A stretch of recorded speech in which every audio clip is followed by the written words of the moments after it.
Pascal, pourquoi cet événement Nouveau Pouvoir, Nouveau Leader? Avec Jean-Philippe Magnier, on a commencé par travailler à un projet radio qu'on avait appelé Momentum et qui était destiné à France Inter, France Culture, qui était chargé d'essayer d'évaluer un petit peu à quel moment on en était en termes de transformation, de pouvoir, de crise, de renouveau, de transition et comment surtout les personnes, les citoyens, vous, moi, pouvaient participer à cette transition et se réapproprier leur pouvoir. Donc on était parti d'une émission radio et entre-temps, ou juste avant, la formation au Jeu du Roi que Jean-Philippe a suivi avec Pascal Mullard les a beaucoup incités aussi à créer un événement autour de cette question de la réappropriation du pouvoir citoyen.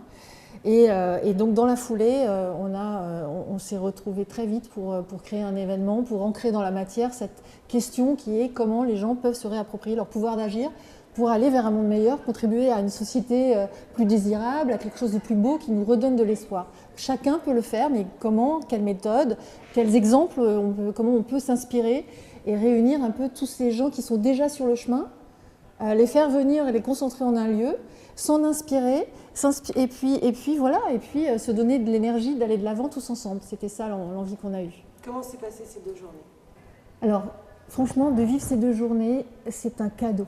C'est un cadeau. C'est un cadeau qu'on reçoit après avoir certes travaillé, œuvré pour, avec une équipe vraiment formidable qu'on avait autour de nous, où chacun trouvait sa place, de façon très fluide, en intelligence collective.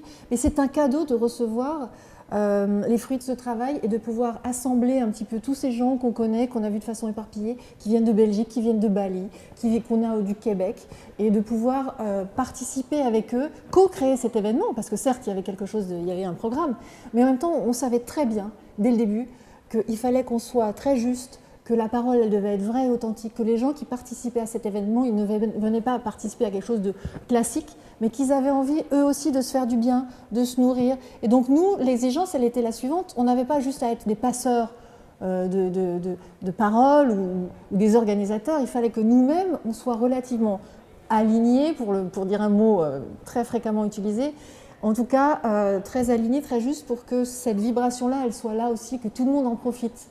Donc cet événement s'est passé dans cet esprit-là et ça, c'est la plus belle des réussites. Il a été à la hauteur de vos attentes. Est-ce que vous avez des exemples à nous donner? Alors évidemment, j'ai beaucoup apprécié l'entretien que j'ai eu la chance d'avoir avec Guibert Delmarmol en ouverture, parce que ce témoignage, on se rend compte de la force de la parole d'expérience. Et quand cette parole est humble et savante à la fois, elle a une portée extrêmement puissante. J'ai apprécié aussi la fin. Il y a eu un très beau serpent d'ateliers, de rencontres. Mais là, je vous citerai aussi la fin avec Peter, donc, qui nous a parlé de cette spiritualité Est-Ouest, de la façon dont l'Orient et l'Occident se nourrissaient, entre l'action, la contemplation, et dont cette spiritualité, cette écologie aussi sociale pouvait nous nourrir. Et sa parole, qui était à la fois sociale, politique, très apaisante sur la méditation, nous a à nouveau fait franchir, comme Guibert au début, fait franchir un pas de plus. Et tout ça, ça nous rend à la fois légers et denses en même temps. Ça nous rend à la fois, ça nous donne de l'émerveillement, ça nous donne de la confiance en l'humain, ça nous donne... moi, j'ai beaucoup de vibrations d'amour qui est passée, et en même temps, ça nous ancre. Donc il y a un double mouvement. Et ce qui fait le lien entre les deux, entre cette élévation et cet ancrage que j'ai ressenti moi pendant ces 2 jours, c'est là que ça se passe. Vous avez été touchée, émue par moments? J'ai été touchée beaucoup par cet entretien avec Guibert Delmarmol, qui est quelqu'un que je connais bien, dont je connaissais l'histoire, mais à partir du moment où vous voyez qu'une personne, elle raconte à 300 personnes que vous ne connaissez pas, ou dont vous ne connaissez pas 200 personnes, cette histoire, elle m'a retouchée, même si je la connaissais, parce que sa parole vibrait et que je voyais que ça touchait les gens. Donc j'ai été touchée de ça. J'ai été touchée aussi par les repas que j'ai pu prendre en off, les moments qu'on a pu prendre en off de rencontre, on se serrait dans les bras, on se faisait des bisous, j'avais des messages, on t'aime, je t'aime, tu m'aimes. C'était à la fois comme des gosses et en même temps on faisait un truc assez sérieux quand même. Donc il y avait cette... et j'ai été touchée par l'atelier qu'on a fait sur le féminin masculin, parce qu'une présence authentique à 2 personnes, ça, on peut à la limite l'imposer, mais une présence authentique à 60 personnes autour d'un thème comme réconcilier le féminin et le masculin, ben quand ça peut arriver avec ces paroles à la fois simples, authentique et à la fois complexe, parce que les gens étaient très sur de la finesse de réponse, bah, c'est très, très touchant. Alors voilà, être très touché par Graines de Perle, sa musique, ses respirations, sa poésie, les pauses et les silences musicaux qu'elle imposait. Avec sa musique, il y avait beaucoup de paroles pendant ces jours, avec sa musique, elle nous permettait, nous, de rentrer dans un espèce de mystère, dans une sacralisation de l'événement qui était là aussi en dimension sous-jacente, mais que blablabla, on ne le capte pas toujours. Mais là, on pouvait le capter, ce silence, ce mystère, cette spiritualité, laïque pour ma part, mais on pouvait le capter grâce à cette musique. Vous vous sentez comment maintenant? J'ai envie de faire la fête, j'ai envie de danser, je me sens pleine, je me sens rassemblée, je me sens comme quelqu'un qui a accompli quelque chose, qui a intégré pas mal d'éléments d'un puzzle. Je me sens fière et je me sens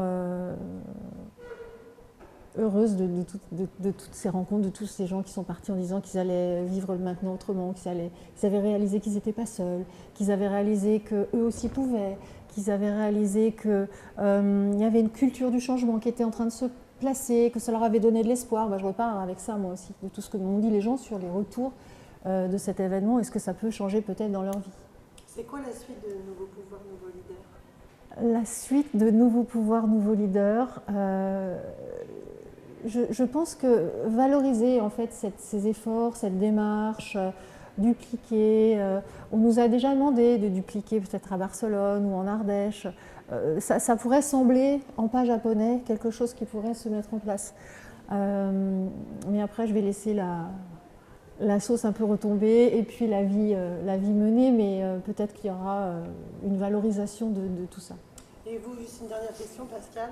En fait, au-delà du fait que vous étiez dans l'organisation, aux commandes de cet événement, vous, les messages que vous avez réussi à transmettre?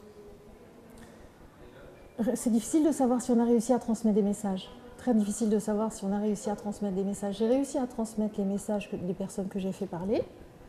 Je pense que le message, je recite l'exemple de Guibert au début, est passé, à savoir qu'on doit prendre soin de son corps, qu'on doit se reconnecter avec ce que l'on mange, le sport que l'on fait, des choses très simples qui permettent de se réapproprier son corps, de se recentrer, de ralentir, de façon à déjà ne pas tomber malade. Et donc voilà, il y a ce côté, se préserver. Avant de changer le monde, il faut se préserver, mais pas dans un sens égotique, dans un sens se préserver pour après donner le meilleur de soi aux autres. Donc ça, c'est un message qui, je pense, est passé. Sur la méditation et le rôle de la méditation, à la fois dans les transformations des stades de conscience des dirigeants, le rôle de la méditation dans le bien-être quotidien de chacun, le rôle de la méditation dans l'intégration de ce qu'on pouvait nous apprendre de ces changements, ça je crois que c'est passé, j'ai vu ça aux tables rondes aussi.